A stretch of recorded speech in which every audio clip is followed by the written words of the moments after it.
Bom dia, boa tarde, boa noite, com licença, estou entrando em sua casa, mas também te convidando a entrar um pouco na minha, mais especificamente na minha biblioteca.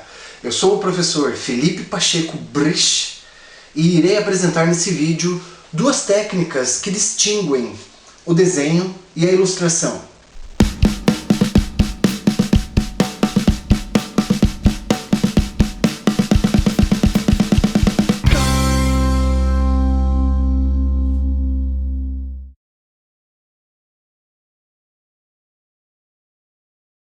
A ideia de ilustração científica para o público geral está muito ligada à biópsia, à anatomia da medicina e à descrição da fauna e da flora endêmicas de uma determinada região. Taxonomia animal e vegetal. Para além dessas importantes áreas e campos das ciências biológicas, somam-se os mapas, as paisagens, além dos tipos e dos costumes humanos, criando uma complexa conexão entre espaço e tempo. Essa expressão, espaço e tempo, está intimamente ligada com a geografia e a história. Geografia, traduzido do grego para o português, significa o desenho, a escrita, a gravação da terra. Então, geografia quer dizer escrever, desenhar, gravar a terra, ou seja, criar mapas. A história utiliza o desenho como ferramenta artística para elevar seus documentos e fortalece essas duas áreas do conhecimento humano que abrangem a antropologia e a arqueologia.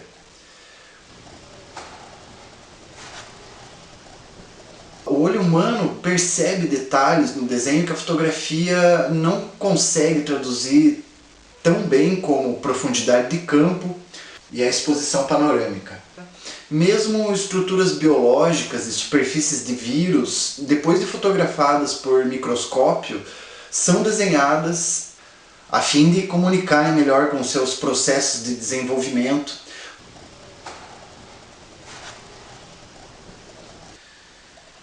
Muitas pessoas me questionam se com o avanço dos computadores e da tecnologia digital o trabalho do ilustrador não entra em obsolência. Eu respondo com uma frase clássica para quando um assunto entre duas pessoas não é compreensível. Quer que eu desenhe para você? Por isso um desenho sofisticado valida outra frase clássica. Uma imagem vale mais que 1000 palavras. O grafite, o nanquim e a aquarela são as técnicas mais usadas na ilustração científica. A habilidade de desenhar ajuda o ilustrador a comunicar seu objeto de estudo, seja o objeto uma planta, um animal, uma paisagem ou um grupo humano. É necessário ao ilustrador treinar o olhar. E isso não se realiza do dia para a noite. Para o ilustrador, treinar o olhar é um exercício constante e ininterrupto. A ilustração é geralmente figurativa, mas às vezes ela também é abstrata. Ela geralmente é figurativa porque acompanha aspectos informacionais e explicativos de uma representação visual, acompanhada de um texto e por muitas vezes decorativa. Está aí a própria explicação do termo ilustração, tornando aquele texto ilustre, mais valioso, pois contém uma síntese, um resumo do assunto narrado. Nós vamos fazer um recorte na linha do tempo. Nosso recorte histórico para esse vídeo são as ilustrações dos primeiros viajantes europeus a chegarem no Brasil. Não que a gente considere o Brasil a partir de 1500, mas já aproveitando para fazer um anúncio das nossas próximas oficinas, trataremos sobre a pré-história e os sítios arqueológicos do Brasil, assim como a arte rupestre, num vídeo todo dedicado a esse assunto.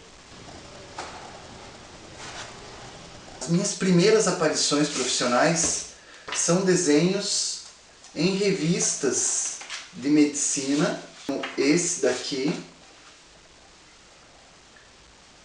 por uma editora já extinta aqui de Curitiba. E isso me proporcionou o contato com médicos. As exposições de artes visuais também me proporcionaram muitos contatos com profissionais que precisavam de ilustradores, desenhistas para compor um trabalho mais rico, mais detalhado, enfim, mais sofisticado. Em 2002 a 2004, esses dois livros, esse em espanhol que foi distribuído do México até a Argentina e esse em português, contém mais de 200 ilustrações. Tenho o maior orgulho desses livros. Eu desenhei a fauna da Antártica para o projeto da Marinha do Brasil, o ProAntar, da base brasileira, lá no continente gelado. E esses trabalhos estão muito ligados ao cartoon, por serem jogos educativos que tentam trazer a curiosidade ao público infantil sobre a fauna, sobre o ambiente antártico. Esse trabalho também de 2004, eu fiz a raiz em nanquim, com bico de pena e caneta, e depois tratei as cores em programas digitais no computador. A minha paixão é o desenho à mão, eu chamo o desenho à mão de desenho raiz, né, porque hoje em dia muitos desenhos são feitos por computador, e eu adoro iniciar o desenho na mão, depois escaneio, né, eu tiro uma foto do desenho e transfiro em um arquivo digital para o computador.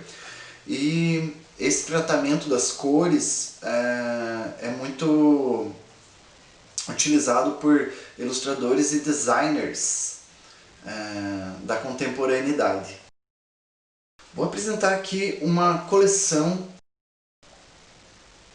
A minha referência de ilustração botânica é a Diane Carneiro, uma professora de biologia e ilustradora aqui do Paraná, em que ela retrata a flora nativa e também apresenta outros ilustradores que para mim foi uma revelação. Um livro também que eu recomendo é desse viajante francês que chegou no Brasil e ficou por aqui, o Hércules Florence. Ele não é só ilustrador, ele tem várias experiências com fotografia e com gravura. Hércules Florence também é um dos meus viajantes preferidos. Esse outro livro, um livro grande, traz os mapas, os primeiros mapas do Paraná. Principalmente da Baía de Paranaguá, né? Que foi por onde os espanhóis e portugueses chegaram.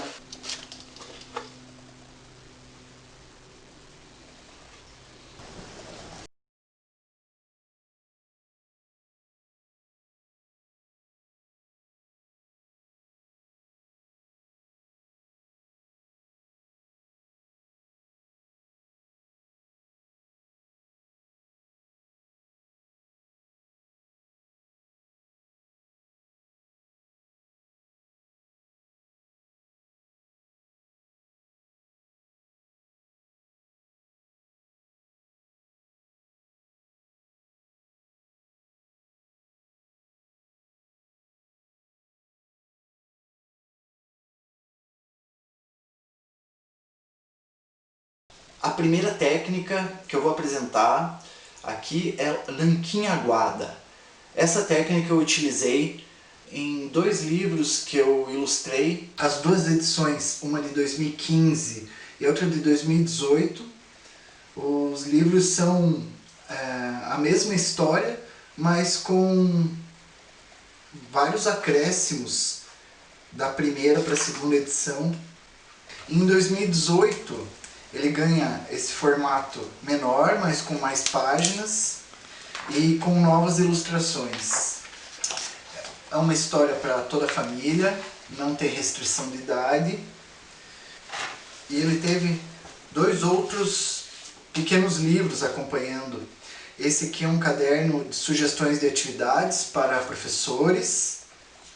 E essa aqui é a minha primeira experiência com a linguagem Braille.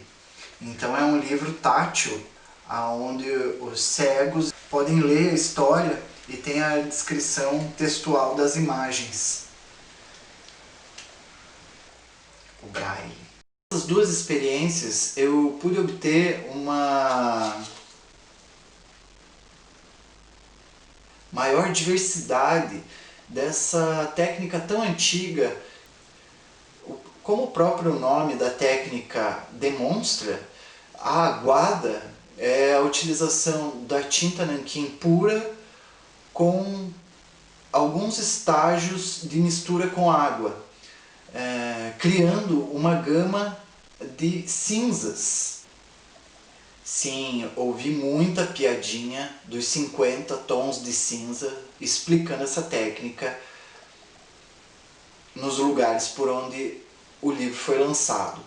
A principal diferença entre desenho e ilustração é que a ilustração tem uma finalidade, tem uma tradução em texto ou numa narrativa oral. E o desenho, ele é uma expressão que se sustenta por si só. Ou seja, o desenho existe e já é uma representação da arte, como a arte rupestre, os desenhos muitas vezes sem significado figurativo ou sem um significado narrador. O desenho é uma das expressões das artes visuais, né, junto com a pintura, junto com a escultura, com a arquitetura, com a gravura, com a fotografia e com o cinema.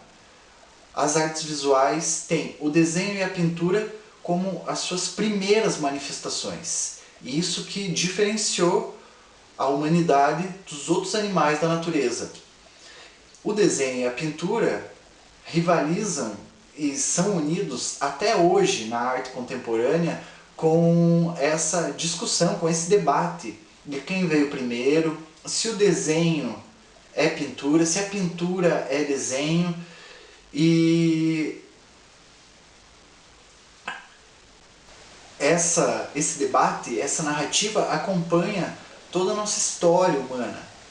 E o desenho, ele pode ser sobre um assunto ou pode ser sobre nenhum assunto. A minha referência do desenho como desenho, só sendo desenho, não precisando ser ilustração, é uma artista suíça que foi radicada no Brasil, a Mira Schendel. Um outro livro que eu vou recomendar para vocês é do meu amigo Luiz Rodolfo Anes, um artista paranaense que utiliza esse desenho mais independente da ilustração.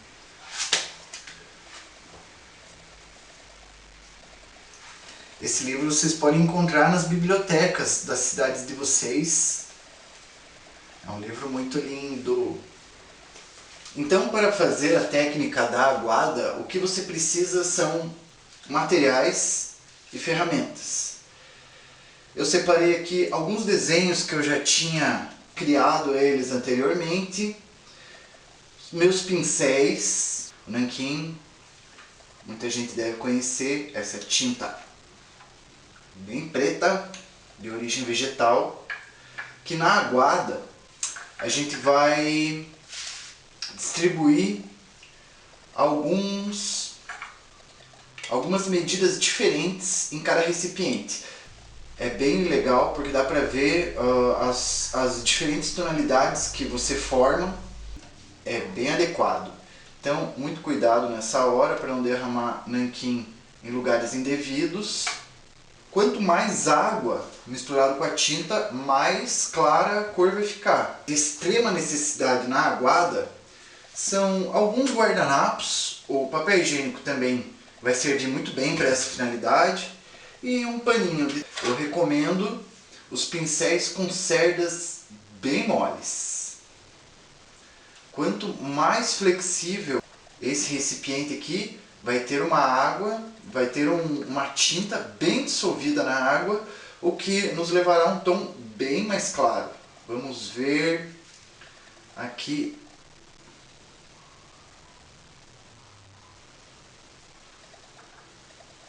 Os tons mais claros são muito bons para você começar o teu trabalho, porque se você precisar reforçar alguma área, ela ainda tem pouca tinta depositada no papel. O que, lembrando mais uma vez, o nanquim é uma técnica irreversível. Não tem como você voltar uma etapa anterior depois que você deposita a tinta no papel. Então, você indo do claro para o escuro,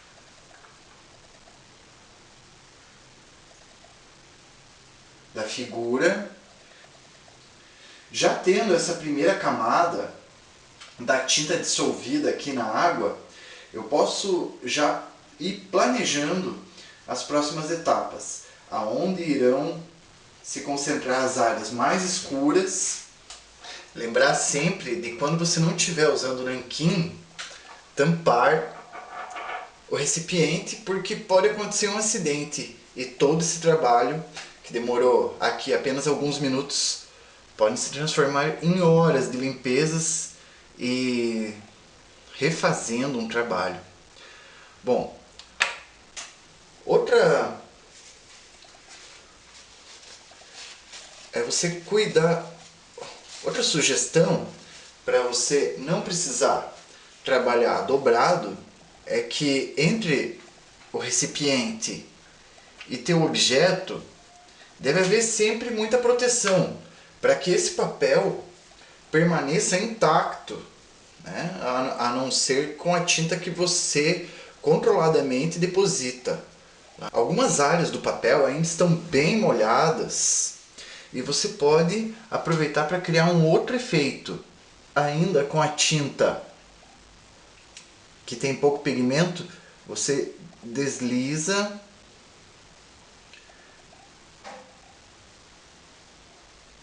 o pincel com mais pigmento delicadamente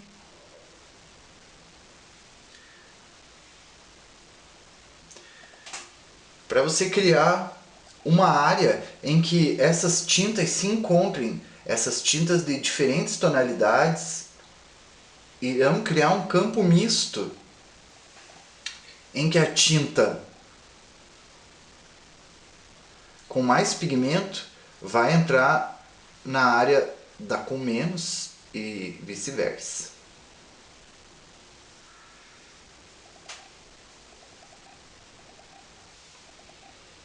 E essa tinta vai como se escorrendo, né, por um canal aberto já pela tinta com mais água. E se você quiser tentar clarear alguma área, eu recomendo você não fazer isso, porque algumas áreas a água e a tinta podem penetrar tanto o papel que o papel pode se dissolver e você perder a imagem por um furo no papel, por um buraco criado através da tinta no papel.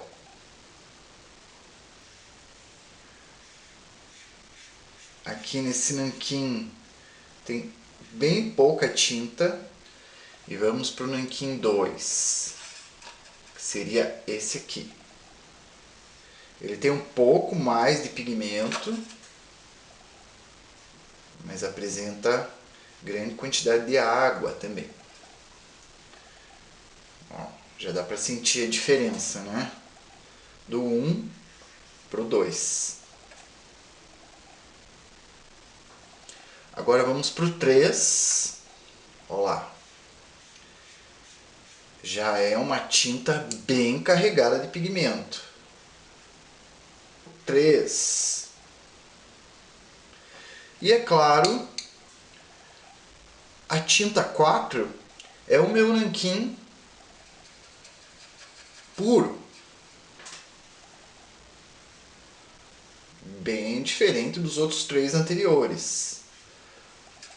Aqui eu acrescentei 1 ou 2 gotas de água para dar uma rendida melhor na tinta, mas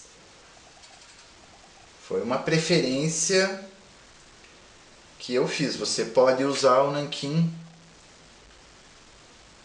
100% puro.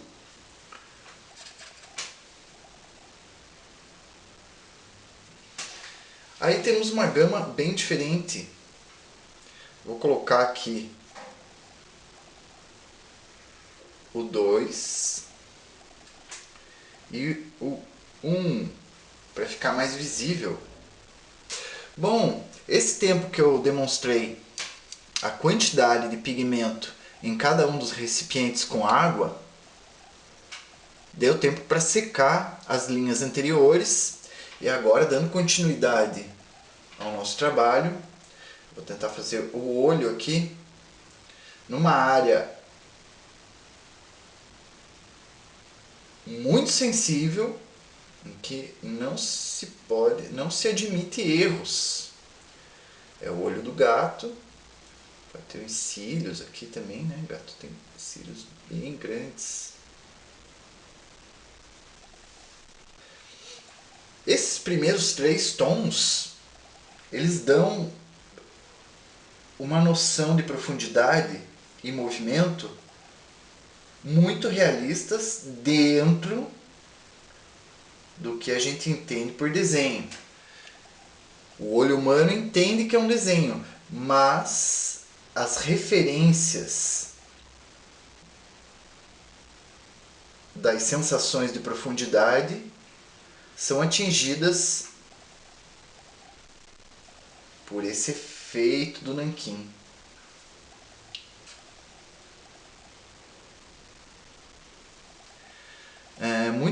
Muitos podem tentar experimentar essa técnica da aguada com a tinta guache também. Agora, na época da pandemia, tá super difícil sair para comprar os materiais. Tem como você controlar esse efeito esfumaçado? Tem sim, mas é um controle perigoso. Levantar esse papel e fazer a tinta escorrer para o lado no detalhe. Bom, minha gente, finalizando nossa primeira oficina de ilustração, com as experiências artísticas dessas técnicas apresentadas, você poderá, depois do processo da Covid-2019 ter sido controlado no Brasil, poder apresentar sua produção para os seus amigos, para os seus colegas de trabalho, para a sua família, para o seu grupo social, e demonstrar que esse período de isolamento não são férias, é um período que a gente pode se concentrar, pode colocar em dia nossos estudos, nossas pesquisas, ler os livros que estão enfeitando muitas vezes nossas estantes e se aprofundar em alguns assuntos que nos são pertinentes no cotidiano.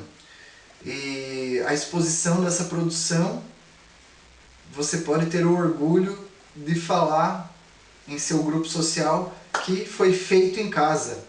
Até breve e até o futuro!